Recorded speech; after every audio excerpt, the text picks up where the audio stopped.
नमस्कार, मैं हूं मनोज मनु। इस वक्त आपको एक खबर बताना चाहता हूं। खबर ये है, क्या गुजरात में सब कुछ ठीक चल रहा है? गुजरात में जो घटनाक्रम है वो लगातार बदलता जा रहा है। अभी हाल ही में आपने देखा कि गुजरात में अचानक से चलते हुए बिहार चुनाव में मंत्रिमंडल विस्तार हो गया।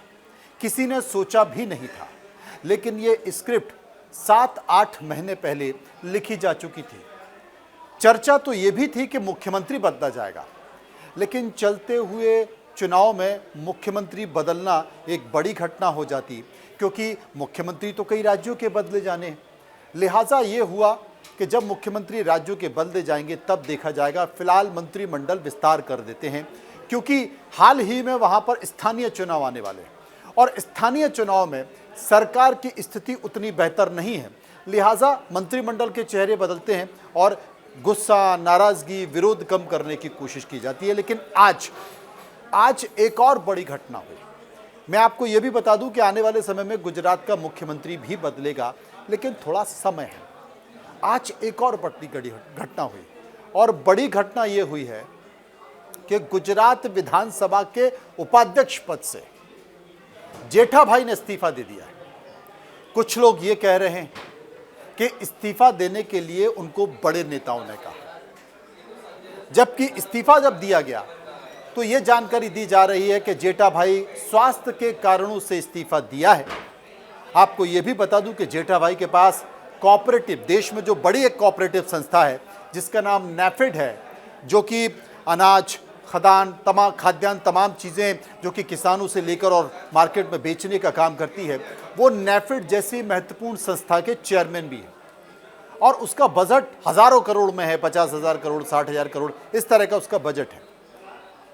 तो ये कहा गया कि भाई मैं अपनी व्यस्तता के चलते इस पद से इस्तीफा दे रहा हूँ। लेकिन अंदर के जानकार बताते हैं कि जेठाभाई नाराज़ हैं। नाराज़गी के पीछे का कारण क्या है पता नहीं है। कुछ लोग कहते हैं कि दिल्ली से उनको बोला गया है कि आप अपने पद से इस्तीफा दे दीजिए और उनको कोई बड़ी जिम्मेदारी मिलने जा रही है। 75 वर्ष के करीब हो चुके हैं जेठाभाई, लेकिन जो चेहरा आप देख रहे हैं, जितना मुस्कुराते हुए चेहरे इसमें दिख रहे हैं, उतना इस्तीफा देते हुए नहीं। अब ये कहा जा रहा है कि भाई विधानसभा उपाध्यक्ष का पद है, मेरी बहुत ज़्यादा व्यस्तताएँ हैं, मैं बहुत ज़्यादा दौरे नहीं कर सकता, आ जा नहीं सकता। जनाब, विधानसभा उपाध्यक्ष के पास काम होता ही क्या है?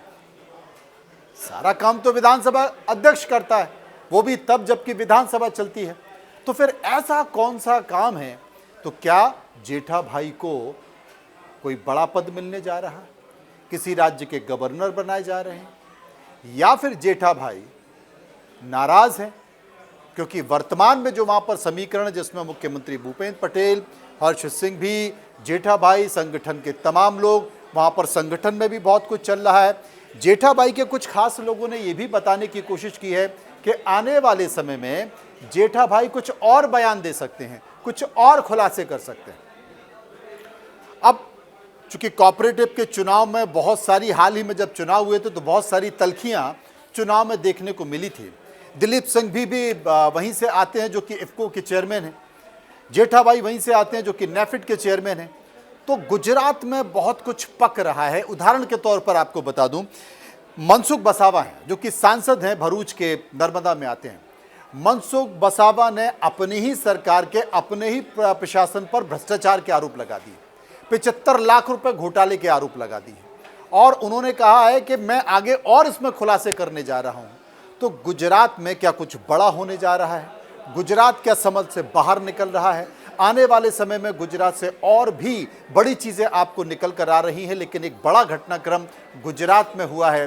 गुजरात में संगठन में, सरकार में बहुत सारी चर्चाएं चल रही हैं, बहुत सारी खबरें चल रही हैं। विस्तार से कभी और आपको बताऊंगा कि गुजरात में कुछ बड़ा होने जा रहा है।